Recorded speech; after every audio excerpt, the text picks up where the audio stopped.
Bueno, el temario de esta tarde es el siguiente. Vamos a hablar inicialmente del uso y de la habitación.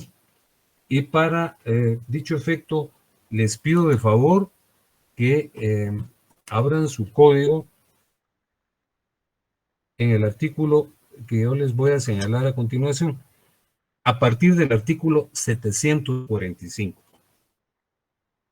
Cuando ya lo tengan a la vista, me lo indican, por favor. Ya, licenciado. Muchas gracias. Fíjense que el uso y la habitación, para empezar, 745.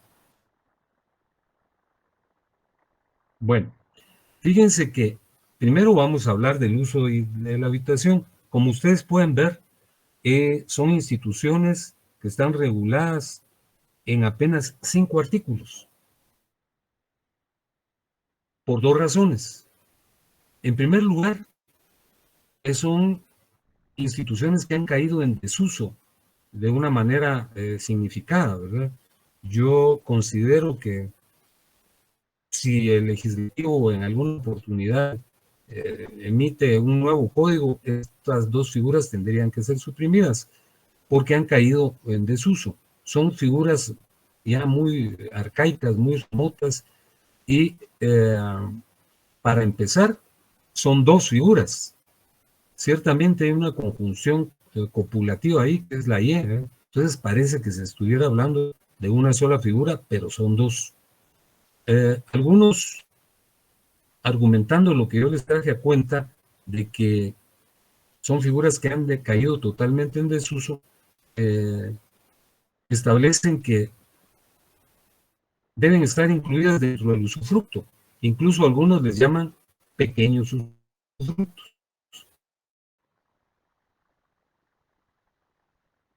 que tienden a desaparecer. Luego, en el número 2, les señalo lo que yo acabo de referirles, que han caído realmente en desuso y que generan confusión, ¿verdad? Algunos, como les señalaba hace algunos minutos, creen que se trata de una sola figura, pero realmente son dos, el uso y la habitación. Y les repito lo que les acabo de decir. Algunos autores consideran que deben estar incluidos dentro del usufructo y les llaman pequeños usufructos. Fíjense que hay por ahí una expresión popular dentro de los abogados y particularmente dentro de los abogados civilistas, que parece que se estuviera formulando una broma, porque se dice que ¿qué diferencia hay entre el uso y la habitación? Y la respuesta es, por el uso se usa y por la habitación se habita. Eso no quiere decir mayor cosa, pero si nos adentramos en el contexto de esta expresión, por el uso se usa y por la habitación se habita, encontramos la diferencia. Por ejemplo, yo le puedo dar en uso mi vehículo a una persona. Alguien muy allegado a mí me dice, mira, yo tengo que ir a Quetzaltenango, préstame tu vehículo. Entonces se lo doy en uso para ese viaje. El uso, valga la redundancia, se refiere a la utilización de un bien. Yo le otorgo el uso para que lo utilice. Y la habitación es todo lo contrario. La habitación, como su nombre lo indica, permite que una persona le dé cobijo a otra persona y a su familia, o solo a una persona en una casa o en parte de la casa. Aquí les pongo que la habitación en un pasado, pues no reciente, pero a finales del siglo XIX y principios del XX se llamaba posada, así como se conmemoran las famosas posadas de diciembre en donde van San José y María pidiendo albergue. Esa es la posada, pero en el derecho español se llama habitación. Una persona no tenía dónde pernoctar, por ejemplo, ¿verdad? No tenía dónde dormir, le daban un día o dos una habitación para que durmiera él y su familia.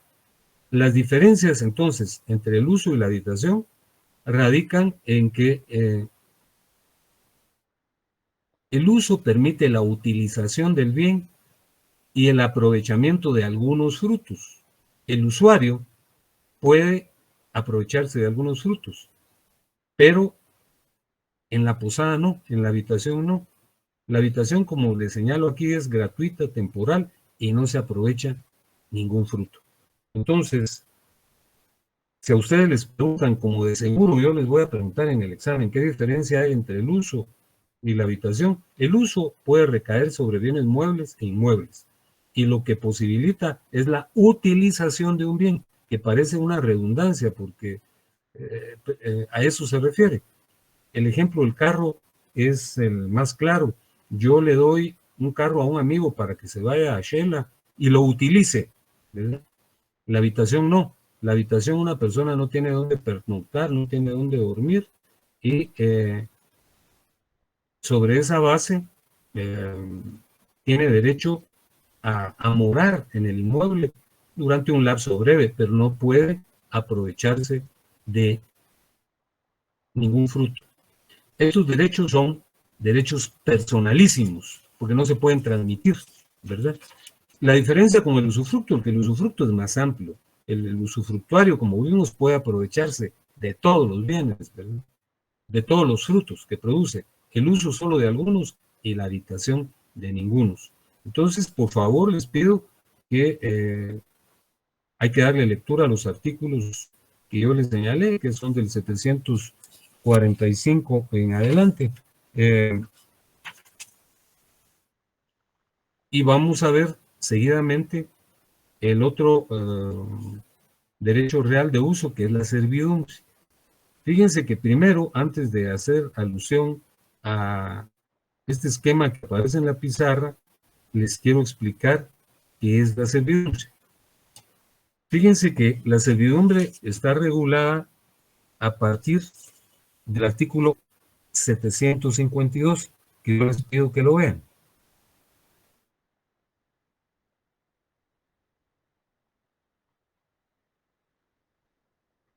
¿Ya lo tienen a la vista? Ya, Sí, licenciado. licenciado. Ya, Bueno, licenciado. leámoslo, dice, servidumbre, concepto. La servidumbre es el gravamen impuesto sobre un predio para uso de otro predio de distinto dueño o para utilidad pública o comunal. El segundo párrafo no lo voy a leer. El tercero dice, el inmueble a cuyo favor está constituida la servidumbre se llama predio dominante. El que la sufre se llama predio sirviente. Entonces, fíjense, aquí tenemos un esquema. Hay dos fincas, la finca A y la finca B, como ustedes pueden verlo.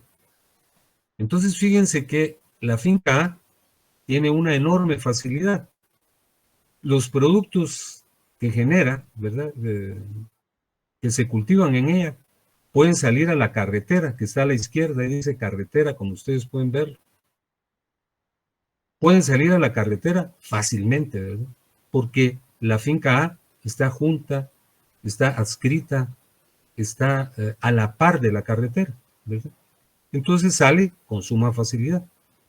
Pero la finca B está alejada 50 kilómetros de la carretera, la finca B. Entonces fíjense que, como ya lo he explicado en otras oportunidades, para salir a la carretera tiene que dar una enorme vuelta, ¿verdad? Por una carretera en pésimas condiciones, como están casi todas las de nuestro país. Por ahí hay asaltantes, se roban la mercadería, etcétera. Entonces, el propietario de la finca B ya está desesperado.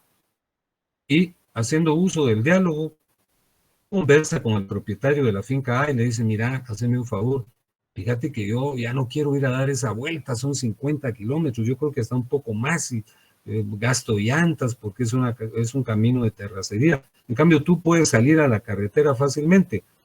¿Por qué no me permites salir a la carretera por tu terreno? Constituyamos una servidumbre de paso.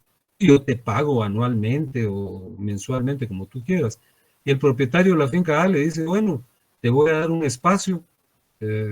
Aquí mi camino está hasta eh, muy bien cuidado. Entonces tú sales y yo te voy a cobrar. Eso es una servidumbre. La servidumbre es un gravamen que se impone sobre una finca en beneficio de otra. En este caso, la finca A va a soportar un gravamen. ¿Qué gravamen es? La servidumbre de paso, en beneficio de la finca B. A la finca A, que es la que soporta el gravamen, la que soporta la servidumbre, se le llama predio sirviente, porque le sirve a la finca B. Y la finca B es el predio dominante. Entonces, leamos nuevamente el artículo 752, en donde está el concepto, dice, servidumbre es el gravamen impuesto sobre un predio para uso de otro predio de distinto dueño o para utilidad pública o comunal. Nos saltamos el segundo párrafo, porque se lo voy a explicar después, y en el tercer párrafo dice, el inmueble a cuyo favor está constituida la servidumbre se llama predio dominante. El que la sufre se llama predio sirviente. Entonces repito brevísimamente. La servidumbre es un gravamen que se constituye en una finca en beneficio de otra. Aquí la finca B tiene dificultades para salir a la carretera, la finca A no, porque está aledaña, está cerca de la carretera. Entonces ahí salen sus camiones y no hay problema. En cambio, la finca B tiene que dar un gran recorrido, se gastan las llantas, repuestos, los asaltan. Entonces, la finca B, el propietario le pide al propietario de la finca A que le permita salir y que le paga. Está bien, le dice, constituyamos una servidumbre de paso. Y la constituye. La finca A se llama predio sirviente y la finca B se llama predio dominante. Yo no sé si sea prudente todavía hablarles o en este momento del segundo párrafo, porque dice, sin embargo, el propietario de dos fincas puede gravar una de ellas con servidumbre en beneficio de otro. Yo no le encuentro sentido a esto, porque si no fueran dos propietarios, es un solo propietario, el dueño de las dos fincas, ¿por qué voy a constituir una servidumbre? ¿Verdad? Si las dos fincas son de mi propiedad, sería como decirme, a ver, Pancho Flores, préstame 100 quetzales y yo me los saco de una bolsa y me los meto a la otra. Luce absurdo, ¿verdad? Porque el dinero es mío. Aquí también, si las fincas son de el mismo propietario, no hay por qué andar constituyendo servidumbres. Hablemos de los elementos de la servidumbre. Los elementos son los subjetivos o personales. El propietario de la finca A y el propietario de la finca B. Aquí les hablé del segundo párrafo del 752 que dice que el propietario de dos fincas puede gravar una de ellas con servidumbre en beneficio de la otra. Se puede y así se hace en la realidad, pero eso no tiene objeto, pues, porque yo no me voy a estar pidiendo permiso para pasar por otra finca que también es de mi propiedad. Entonces los subjetivos o personales son los propietarios de las dos fincas. Los elementos objetivos son dos inmuebles. El elemento, el inmueble es el predio sirviente y el predio dominante. Aquí lo explico nuevamente. Uno sobre el que se constituye la servidumbre, que se llama predio sirviente, y otro en beneficio del cual se constituye la servidumbre y que se llama predio dominante. Permítame un momentito.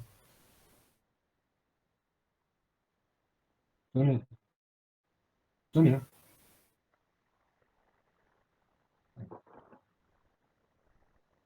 No puedo comunicarme con ella, seguimos incomunicados.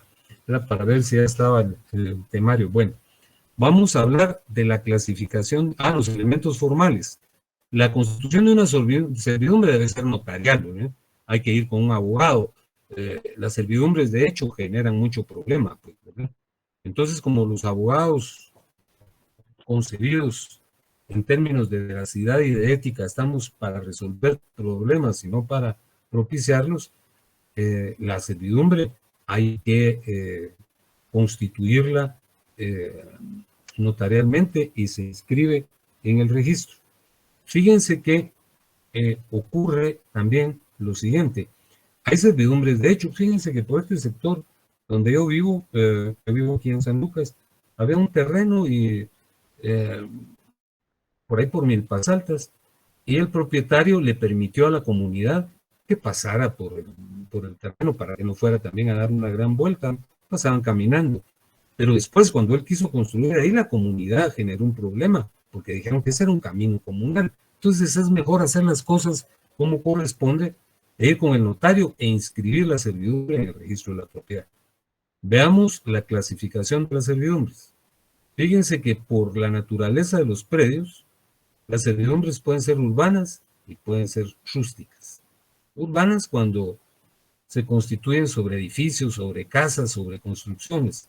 Y las rústicas cuando se constituyen sobre predios en donde no hay edificación. Pero aquí les cité esto que es importante.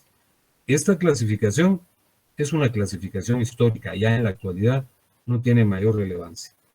Luego tenemos las servidumbres en atención a su contenido. Hay servidumbres positivas y servidumbres negativas. Las positivas son aquellas cuando se permite a otra persona hacer algo sobre mi propiedad, como la servidumbre de paso que yo acabo de referir. El propietario de la finca A le permite al propietario de la finca E que sus camiones pasen por su terreno. Entonces es positiva porque yo le estoy confiriendo el derecho de realizar una acción. Pero cuando el propietario se obliga a dejar hacer algo a un tercero. Y las negativas son las que prohíben al dueño del predio sirviente hacer algo que le sería lícito realizar. Esto es un galimatías, pero les voy a poner un ejemplo. Imagínense ustedes que hay una casa ubicada en un sector en donde hay una visión magnífica, se mira el volcán de Agua, el volcán de Pacaya, se miran todas esas comunidades que están próximas a Zacatecas, ¿verdad? Y el propietario se extasía viendo el panorama, ¿verdad? Qué belleza. Pero ¿qué si se encuentra que su vecino está levantando una casa? Se está construyendo una casa y la va a levantar de 3 niveles y le va a tapar la terraza y él ya no va a poder ver ese impresionante panorama. Entonces le dice, mira, convengamos que tú no levantas en este sector tu edificación para que no me tapes la visión tan hermosa. Entonces, eso es una servidumbre negativa, porque el propietario que está construyendo le puede decir, no, yo no tengo por qué asumir esa actitud porque yo estoy en mi derecho, ¿verdad? Yo puedo aquí edificar. Pero si es comprensivo, le dice, mira, está bien, págame una cantidad anual, mensual, semestral, y yo no la levanto. Esa es una servidumbre negativa. Las servidumbres positivas es cuando se confiere el derecho a realizar una conducta de acción, como por ejemplo la servidumbre de paso. Y las servidumbres negativas, como las que les ejemplifiqué, se llama servidumbre de vistas.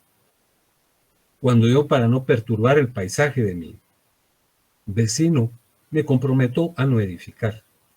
Luego hay, por el ejercicio, servidumbres continuas, aquellas cuyo uso es incesante, y discontinuas son las que se usan a intervalos más o menos largos. Les voy a poner un ejemplo. También hay servidumbre de acueducto, ¿verdad? Hay una finca que no tiene servicio de agua y yo la doto de agua, ¿verdad? Y construyo un acueducto. Entonces el agua pasa todo el día, a toda hora, por el acueducto. Esa es una servidumbre continua, porque se usa incesantemente. El agua pasa todo el día. Ejemplifiquemos aquí con imaginémonos que la finca A, aquí lo que ejemplifiqué yo inicialmente fue la servidumbre de paso, pero imaginemos que la finca B no tiene agua, ¿verdad? Y la finca A sí, entonces se hace una cañería, un acueducto, y el agua pasa de la finca A a la finca B todo el día. Entonces esa es una servidumbre incesante porque el agua pasa a toda hora por ahí. Y la servidumbre discontinua es aquella que se utiliza por momentos, como la servidumbre de paso que yo les ejemplifiqué. Mi vecino tiene 3 camiones. Un camión sale a las 5 de la mañana, otro sale a mediodía y otro sale como a las 4 de la tarde. Es discontinua porque no están pasando camiones y camiones y camiones interminablemente. Y luego, por las evidencias de su existencia, las servidumbres pueden ser aparentes y no aparentes. Aparentes son las que se miran y no aparentes las que no se miran. Por ejemplo, la servidumbre de paso a la que yo aludí hace unos minutos, esa es una servidumbre aparente porque ahí está el camino, ¿verdad? Lo balastraron y se nota, ¿verdad? Ahí pasan los camiones. Esa es una servidumbre aparente. La servidumbre de acueducto es no aparente porque está enterrada. Y finalmente, hay servidumbres legales, aquellas que se imponen por ley, y voluntarias que surgen de la voluntad de los particulares. Imagínense ustedes que hay un predio que está enclavado en un lugar en donde no se puede salir bajo ningún punto de vista, está rodeado de casas. Entonces, se inicia un proceso y se instaura una servidumbre legal, ¿verdad? Porque no se puede obligar a nadie. Entonces, por la ley, se establece ese vínculo. Las voluntarias son aquellas en donde las partes intervienen de común acuerdo. Entonces les repito, las clasificaciones de la servidumbre son urbanas, cuando se constituyen en provecho de una construcción de un edificio, y rústicas, cuando se constituyen sobre predios que no están edificados. Les dije que esta es una clasificación doctrinal, pero ya casi no se utiliza. Las servidumbres, por su contenido, son positivas cuando se refieren a una conducta de hacer, como la servidumbre de paso. Y las servidumbres negativas son las servidumbres en donde una persona se compromete a no hacer algo que lícitamente tiene facultad de concretar, como la servidumbre de vistas. El vecino tiene un panorama extremadamente bello desde su ventana, pero la persona que vive a la par está edificando una construcción y le va a tapar esa vista o esa terraza. Entonces entran en un arreglo y el vecino que está construyendo se compromete a no taparlo, ¿verdad? Para dejar ahí libre para que mire. Las servidumbres continuas son aquellas cuyo uso es incesante, como la servidumbre de acueducto, el agua pasa ahí todo el día, ¿no? Y las discontinuas son las que se usan a intervalos, como la servidumbre de paso, esa que yo les señalé, y les ejemplificaba con que el vecino saca sus camiones, pero a distinta hora, ¿verdad? Nos pasan camiones ininterrumpidamente. Las servidumbres aparentes son las que se ven, como por ejemplo la servidumbre de paso, y las servidumbres no aparentes son aquellas que no tienen evidencia, como la servidumbre de acueducto que está enterrada. Por el móvil que las genera, se pueden instituir por la ley, ¿verdad? De manera competitiva. Por ejemplo, un predio está afectado de tal manera que no puede salir porque está rodeado. Las servidumbres voluntarias son aquellas en las cuales, como lo ejemplifiqué hace unos minutos en la servidumbre de paso, los propietarios platican, se ponen de acuerdo y voluntariamente constituyen la servidumbre. Las características de la servidumbre son la inseparabilidad y la indivisibilidad. Miren, por favor, los artículos 755 y 756. ¿Ya los tienen a la vista? Sí, licenciado. Sí, licenciado. Muy bien. El artículo 755 habla de la inseparabilidad. El artículo dice lo siguiente: las servidumbres son inseparables del inmueble a que activamente o pasivamente pertenece. Si los inmuebles mudan de dueño, la servidumbre continúa ya activa, ya pasivamente en el predio en que estaba constituida hasta que legalmente se extinga. Volvamos a la imagen. La servidumbre de paso es inseparable una vez constituida. Por ejemplo, si el propietario de la finca A, que es el dueño del predio sirviente, vende la finca, no puede decir, yo me voy a llevar la servidumbre, porque no se puede, es inseparable. Se extingue cuando concluye el plazo. Si la servidumbre se constituyó por 10 años, entonces a los 10 años concluye. Pero en tanto que no concluya, la servidumbre constituye, continúa siendo útil hasta que se concluya el plazo. Tal y como lo dice el artículo, si los inmuebles mudan de dueño, la servidumbre continúa. Y la indivisibilidad.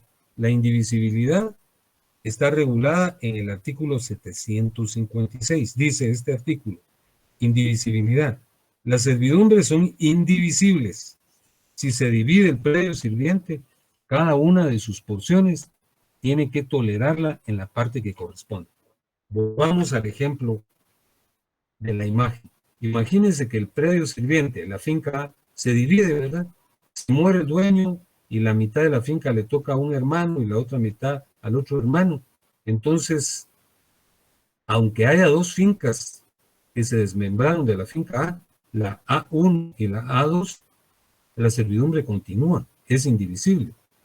No puede separarse porque se constituyó sobre toda la finca. Como ustedes pueden ver también en el artículo 754 está contenida la clasificación. Dicen las servidumbres son continuas o discontinuas, aparentes o no aparentes.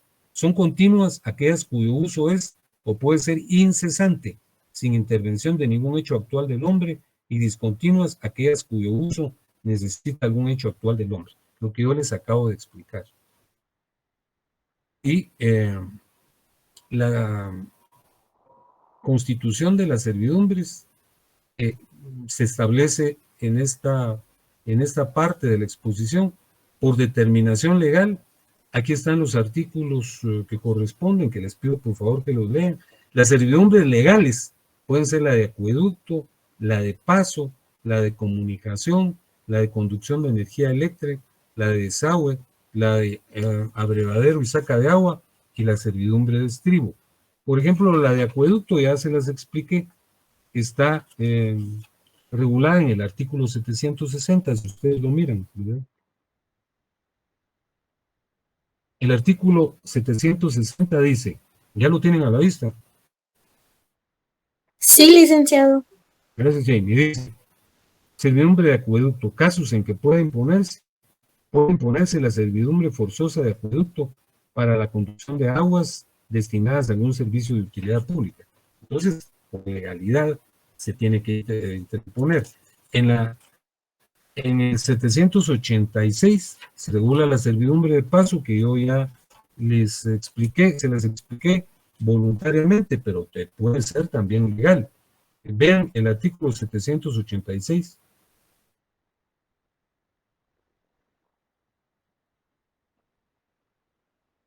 Dice el artículo 786, el propietario de un predio enclavado entre otros ajenos que no tenga salida a la vía pública o que no pueda procurársela sin excesivo gasto o dificultad, tiene derecho a exigir paso por los predios vecinos. Luego está la de comunicación en el artículo 795. Dice, no, es el 796, fíjense, por favor, ahí les puse 795. Por favor, si lo están anotando, arréglenlo. Lo vamos a arreglar cuando se los envíe al terminar la clase. Dice, cuando para establecer comunicaciones telefónicas particulares entre dos o más fincas o para conducir energía eléctrica a una finca sea necesario colocar postes o tender alambres en terrenos de una finca ajena, el dueño de esta debe permitirlo. Esa es la de comunicación y conducción de energía eléctrica.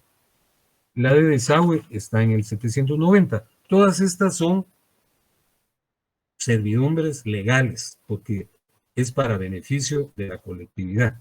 Y luego tenemos las servidumbres voluntarias, que ya las expliqué, son las del 758. Ahora, ¿cómo se extinguen las servidumbres? Las servidumbres voluntarias se extinguen según lo que se establece en el artículo 817. Ahí hay 3 supuestos. Por favor, véanlo. Licenciado, disculpe. Sí. Fíjese que hay varios compañeros que quieren ingresar desde hace rato, pero no pueden ingresar. Pero yo les expuse que tengo alguna dificultad y que por eso lo iba a exponer. Yo les voy a mandar su documento, pero por eso esperé prudentemente 10 minutos. Les pido disculpas, pero les platiqué que a raíz del suceso ese lluvioso y la afectación que tuve, es muy difícil. Lo voy a intentar en este momento.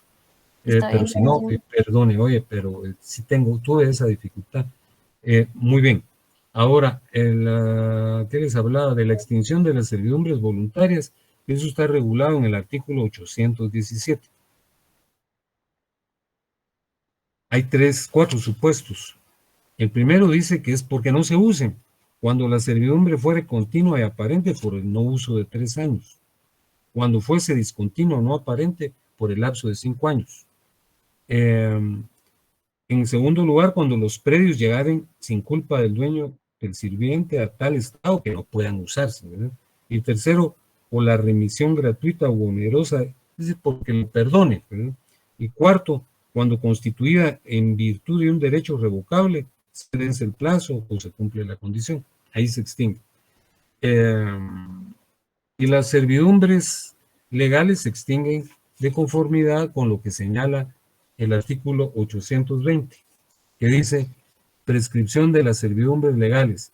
Las servidumbres legales establecidas por utilidad pública o comunal se pierden por el no uso durante 5 años. Fíjense que ahora vamos a pasar a conversar de los derechos reales de garantía. Este es el último grupo de derechos reales que vamos a analizar. Fíjense que hablamos de los derechos reales plenos, en donde está únicamente la propiedad. Los derechos reales de mero goce, donde está el usufructo, que ya lo leímos, el uso, la habitación y la servidumbre, que le acabamos de concluir. Fíjense que el derecho real de mero goce, de garantía, es un derecho que, como su nombre lo indica, valga el término, sirve para garantizar el cumplimiento de una obligación. Por ejemplo, yo voy al banco y le solicito a esta institución que me conceda un préstamo. Yo solicito un préstamo de 100,000 quetzales. Entonces el banco me dice, sí, mire, con mucho gusto le vamos a otorgar su préstamo, pero usted nos tiene que garantizar que nos va a pagar. ¿Y cómo nos lo garantiza? Pues lo garantizo con mi casa. Esa es la hipoteca. ¿Qué pasa? Si yo no le pago al banco, el banco me demanda y vende en pública subasta mi casa. Y con los dineros obtenidos en la venta en pública subasta, entonces se hace el pago del capital, de los intereses y de las costas judiciales. Entonces los derechos reales de garantía son aquellos que tienen por objeto garantizar el cumplimiento de una obligación. Aquí dice en el número 2, los derechos reales de garantía persiguen asegurar el cumplimiento de una obligación. Fíjense que hasta hace muy poco tiempo, hasta hace, bueno, relativamente, ¿verdad? Hace 14 años, 15 años, los derechos reales de garantía eran la hipoteca y la prenda. Pero a partir del año 2007 apareció un derecho real que vino a sustituir a la prenda y que se llama garantía mobiliaria, que lo vamos a estudiar, porque tenemos que leer, eso lo vamos a estudiar el martes venidero. Entonces les repito, el derecho real de garantía es aquel que permite constituir, como su nombre lo indica, una certeza de que yo voy a cumplir con una obligación, como en el caso del banco. El banco me hace un préstamo, pero tiene que asegurarse que yo le pague. Me pide, mire, déme una garantía, y yo lo garantizo con mi casa. Si yo no pago, el banco va a vender en pública subasta luego de demandarme mi casa, y con el dinero obtenido se paga el capital, los intereses, las costas judiciales. Entonces, esos son los derechos reales de garantía. Y son dos, la hipoteca y la prenda. La hipoteca recae sobre bienes inmuebles y la prenda sobre bienes muebles. Pero la prenda fue sustituida en el año 2007 por otra figura que esencialmente es lo mismo, ¿verdad? La legislación es más amplia, pero realmente lo que se modificó sustancialmente fue el nombre. Ahora no se llama prenda, sino se llama garantía mobiliaria. Les voy a hablar seguidamente de la hipoteca, que Es un tema que yo regularmente toco una temática, pero al principio de la clase les decía que hubo una postergación y un mal manejo del tiempo, no solo por las autoridades, sino por este servidor de ustedes. Ya estoy licenciado. Ya se les puede mandar el temario. Miren, le agradezco mucho, sí. Miren, les pido mil disculpas, pero ya se subsanó la falencia. Ahorita les van a trasladar su temario. Miren, les pido con el corazón disculpas. Y ahorita, fíjense que hay varias personas que no han podido entrar. Entonces, le solicito que les... Sí, por favor. Ya ingresaron. Bye. Entonces, a la dama que me hizo esa solicitud, la estamos atendiendo. Le pido de favor que me disculpe, no era una descortesía, sino era un problema, pero Dios, que es tan grande, tan benevolente, ya nos permitió superar este problema. Entonces, estaba hablando de la hipoteca, ya lo hago más tranquilo. Ya se les emitió su temario. Vale, entonces ya tienen el temario. Fíjense que les decía yo que los derechos reales de garantía son aquellos que constituyen un aseguramiento para que en un momento dado el acreedor tenga la certeza de que se le va a pagar. Y si no se le paga, se venden los bienes sobre los cuales está recayendo la garantía. Y les hablé del banco, ¿verdad? El banco me presta 100,000 quetzales, me pide una garantía, yo le doy en garantía mi casa. Y si yo no pago, repito e insisto y enfatizo, venden mi casa y con el producto de esa venta en pública subasta se paga el capital, los intereses y las costas. ¿Cuáles son las características de la hipoteca? Por cierto, la hipoteca está regulada del artículo 822 en adelante, que yo les pido, por favor, que lo traigan a la vista. Ya, muy bien. Dice el artículo 822.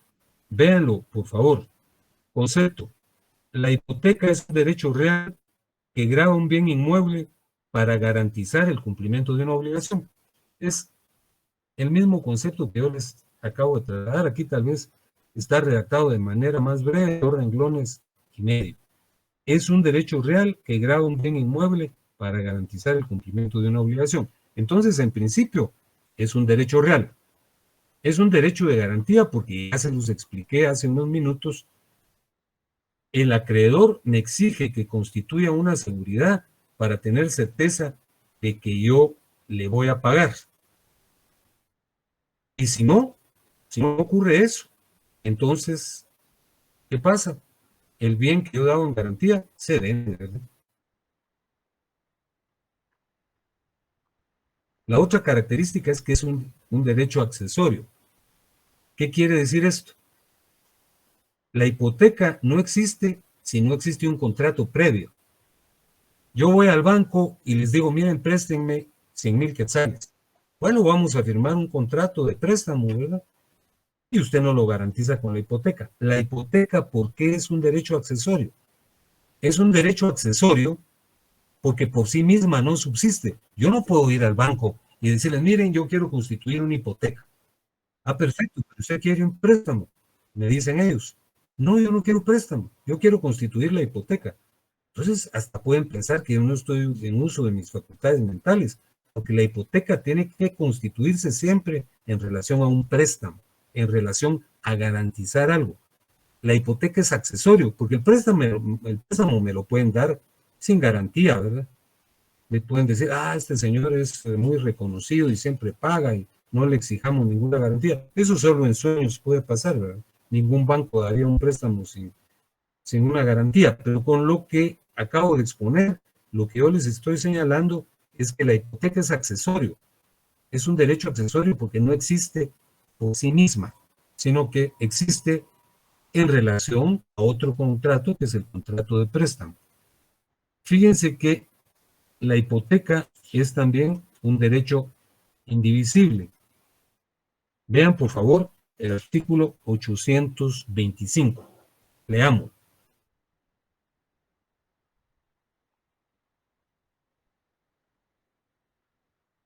¿Ya lo tienen a la vista? Muy bien. Sí, licenciado. Gracias, Jamie. Dice el artículo 825 lo siguiente. Divisibilidad de la hipoteca. La hipoteca es indivisible y como tal subsiste íntegra sobre la totalidad de la finca hipotecada, aunque se reduzca la obligación.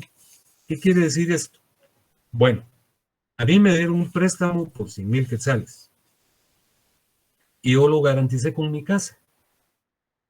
Y yo he ido pagando, ¿verdad? Porque mes a mes voy haciendo una amortización y finalmente debo 5,000 quetzales. Pero de repente, como se dice, usualmente tengo dificultades para pagar, se me trabaron las carretas, no tengo ingresos. Y el banco me inicia el juicio ejecutivo y va a vender mi casa. Yo voy y les digo, miren, no la pueden vender porque yo ya pagué el 95% de la obligación. ¿Ustedes pueden disponer del 5%? No, no es así. La hipoteca subsiste indivisiblemente. Aunque yo deba 10 quetzales, la van a vender de igual forma, porque yo no les he pagado. Entonces la hipoteca es indivisible porque, como dice el artículo 825, la hipoteca es indivisible, oigan esto, y como tal subsiste íntegra sobre la totalidad de la finca hipotecada, aunque se reduzca la obligación. Aquí se redujo, porque yo ya había pagado 95,000 quetzales, lo que debo son 5,000, pero de igual forma, si yo no pago, van a vender la totalidad de la finca. Entonces la hipoteca es indivisible. Los elementos.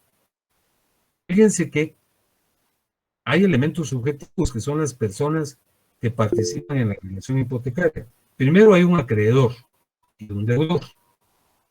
En el ejemplo que les puse, ¿quién es el acreedor? El banco, ¿verdad? Él es el titular de la hipoteca, ¿verdad? Él es el que puede vender mi casa si yo no pago. Y el deudor soy yo, ¿verdad? Arnoldo tiene levantada la mano, Muy bien. licenciado. Arnoldo tiene la palabra, perdone. Buenas noches, Lick. Disculpe, por ejemplo, en el caso último que está explicando, si venden los inmuebles de uno y la diferencia del dinero, ¿se quedan con todo o lo devuelven al deudor? No, no lo devuelven. No lo devuelven. Fíjense que lo que ocurre es lo siguiente. Ellos me demandan, ¿verdad? Y entonces, al demandarme, dentro del juicio ejecutivo, que es un juicio ejecutivo en vía de apremio, se fija una audiencia en la que se celebra una pública subasta, así como aparece en las películas, ¿no? Aparece un martillero jurado y ¿quién da más? ¿Verdad? Entonces, el que dé más se queda con la finca, ¿verdad? Entonces, yo puedo exigir, si es que hay algún remanente, que me lo devuelvan, pero eso no ocurre, porque me van a cobrar el capital, los intereses que no pagué, las costas judiciales. De repente el que resulta debiendo todavía soy yo. Es sumamente difícil que eso ocurra, ¿no? Regularmente no pasa, porque el interés legal, aunque es un interés relativamente congruente con la realidad, es alto. Las costas judiciales, ¿verdad? Ahí es donde se hace un cobro que a veces es hasta ilimitado y abusivo. Tendría que ser, pero no pasa. Una vez se vence el plazo, el acreedor está facultado para vender el bien, Arnoldo. Arnoldo, Sí, gracias, Lick, muy amable. muy bien. Dora Esperanza también tiene levantada la mano. Dora tiene la palabra. Buenas tardes, licenciado. ¿Puedo hacerle una pregunta con respecto al primer tema que vimos? Los que quiera usted, mi querida. Gracias, licenciado. Fíjese que tengo una consulta. ¿Qué sucede en el caso de la servidumbre de paso? Que, por Bueno, ejemplo, ese no fue el primer tema. El bueno, primer tema fue uno de los temas. el uso de la habitación. Entonces, sobre la bueno, servidumbre. sí. Sí, a ver, dígame. Bueno, sobre ese tema, ¿qué sucede si, por ejemplo, la finca B no tiene acceso a una carretera ni a una calle y la finca A, por ejemplo, no le quiere dar el acceso? Mire, la finca B, en el ejemplo que les puse, Ajá. tendría la alternativa de continuar dando el giro ese de 50 kilómetros, arriesgarse a que lo asalten, porque la finca A no tiene ninguna obligación, ¿verdad? ya. Es por un... no entendí la pregunta del caballero que estaba con usted. No, disculpe, solo No, es, está bien, está bien. Entonces, ajá, fíjese que tendría esa alternativa. La servidumbre legal se constituye literalmente cuando se afecta a una colectividad y hay imposibilidad de salida.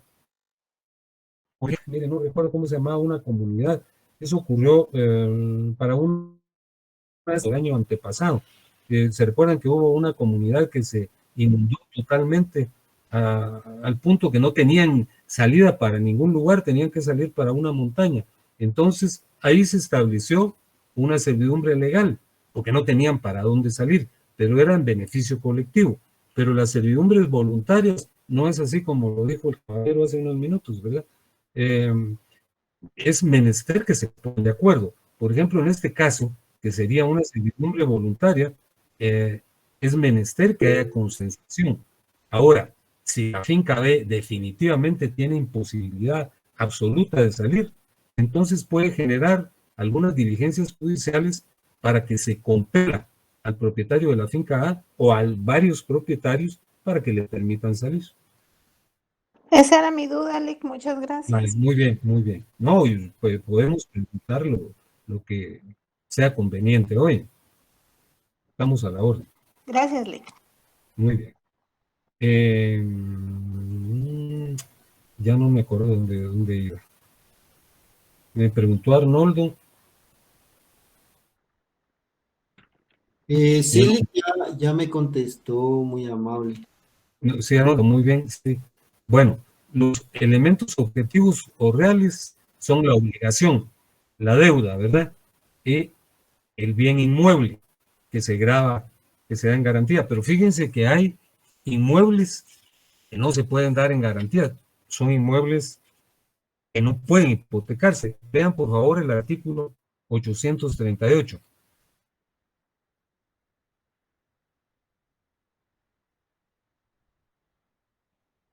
Ya lo tienen a la vista. Sí, Sí, licenciado. Dice el artículo 838, bienes que no pueden hipotecarse.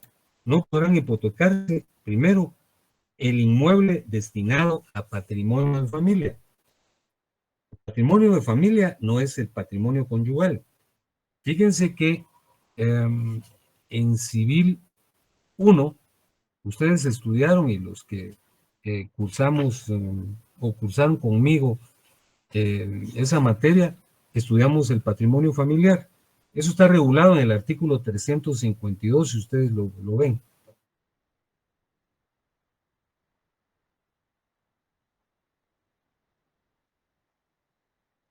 Ya lo encontraron. ya, Dice, patrimonio familiar, 352.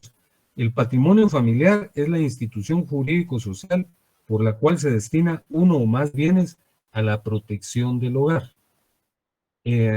Luego dice el 353, bienes sobre los cuales puede constituirse el patrimonio familiar, las casas de habitación, los predios o parcelas cultivables, los establecimientos industriales y comerciales que sean objeto de explotación familiar. Entonces, una casa que está constituida en patrimonio de familia no puede hipotecarse porque vamos a perjudicar a toda la familia.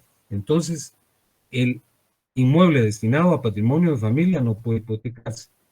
En segundo lugar, los bienes adquiridos por herencia, legado o donación cuando el causante haya puesto esta condición. Luego dice, esta condición no puede exceder del término de 5 años. Entonces, yo le voy a dejar una casa a un hijo, ¿verdad? Pero le establezco una condición, no puedes hipotecarlo. Aquí hubo un caso, que no digo los nombres, ¿verdad? Muy, ustedes lo van a identificar, muy conocido, de una personalidad del periodismo, que su hijo era un tanto mal portado, ¿verdad? Y tenía problemas con la ingestión de algunas sustancias. Entonces a él le quedaron realmente una enorme cantidad de inmuebles, pero una condición era esta, que no los vendiera en 5 años y que no los hipotecara. Luego dice, ¿Cuáles son los elementos formales? La hipoteca hay que constituirla, aquí no lo dice, pero eso por favor añádanselo. Hay que constituirla a través de una escritura pública y registrarse en donde corresponde, que es el registro de la propiedad. Es decir, yo no le puedo decir, mire, fíjense que antes había una conducta. Una persona iba con su testimonio de la escritura pública de propiedad, iba con un prestamista y le decía, mire, yo necesito un préstamo, o un prestamista que no era un banco, aquí le dejo la escritura.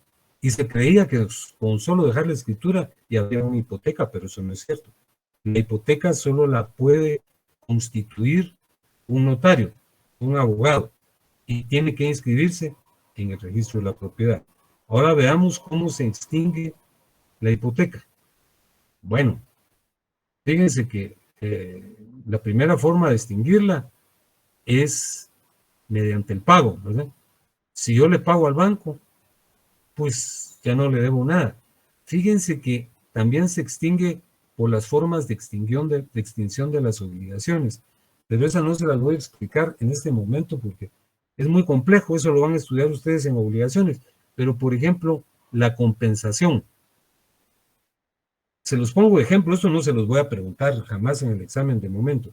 Por ejemplo, yo le debo 100,000 quetzales al banco, pero por esas circunstancias de la vida, en un momento dado yo le presto un servicio al banco y le cobro 100,000 quetzales. Entonces, él me debe 100,000 quetzales y yo le debo 100,000 quetzales. No nos debemos nada. Entonces la hipoteca ya no tiene razón de ser porque no está garantizando ninguna obligación. O la remisión. La remisión es el perdón. Si el banco en un momento dado dice, mire, Pancho, usted no me debe nada, yo le perdono la deuda. Entonces ahí ya la hipoteca no tiene nada, ningún fundamento para existir. Pero de momento le señalo que la hipoteca se extingue por el pago, si yo le pago al banco, y luego por las formas de extinción de las obligaciones, que ustedes las van a estudiar con más detenimiento el año venidero, mediante, y que son la compensación, la novación, la revisión, la confusión y la prescripción, ¿verdad? Por ejemplo, la hipoteca prescribe a los 10 años.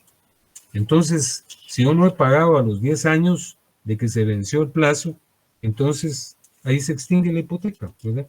Por prescripción.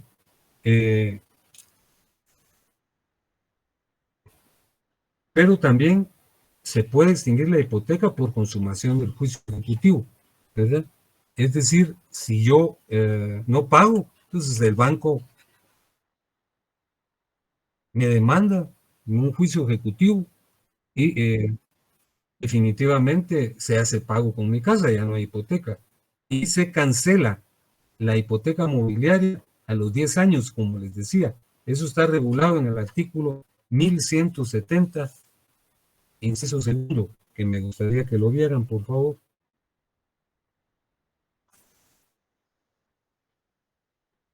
¿Ya lo tienen a la vista? Sí, licenciado. Sí, licenciado. A ver, leámoslo, todavía no lo he encontrado. Ahorita lo encuentro. Léamelo, Amy, por favor, si fuera tan fin. Sí, licenciado. Artículo 170. No, inciso 1170, ¿verdad? 1170, inciso segundo. Las No, primero, inscripciones inciso primero. Ah, inciso segundo, sí. Pero es el primero, perdónenme, ahí también hay otro error. Es el inciso primero, Amy. Por favor, corrijan eso. Bueno, licenciado. Amy. Inciso primero. Las inscripciones hipotecarias con plazo inscrito cuando hubieran transcurrido 10 años después de haber vencido este o su prórroga y por el transcurso de 2 años los demás derechos reales sobre inmuebles. Sí, sobre muebles, pero la hipoteca prescribe a los 10 años. Las inscripciones de derechos reales sobre inmuebles con plazo inscrito cuando hubieran transcurrido 10 años del vencimiento del plazo o de la prórroga. A mí me dieron 100,000 quetzales y yo los tendría que haber pagado en el año 2010, pero no pagué y el banco increíblemente se le olvidó. Entonces a estas alturas, que ya pasaron 12 años, 2 años más de los 10, les pido que se cancele la inscripción hipotecaria. Eso también jamás ocurrirá en nuestra patria. Fíjense que Yo quiero concluir aquí la clase y les quiero pedir un favor. Es una solicitud que les formulo, que no ha sido costumbre de ustedes porque me han solicitado que no demos clase durante los exámenes, pero faltan 2 temas. Entonces, yo voy a dar clase el martes, por favor. Yo sé que ustedes empiezan a examinarse el lunes y el miércoles nuevamente, pero vamos a tratar de hacerla lo más breve posible y el martes también les estaré entregando su cuestionario para que preparen su examen del día 14. Así es que les agradezco los inconvenientes que hubo este día en el desarrollo de la clase, pero ya la concluimos y les deseo buena noche. Estudien bastante para sus exámenes.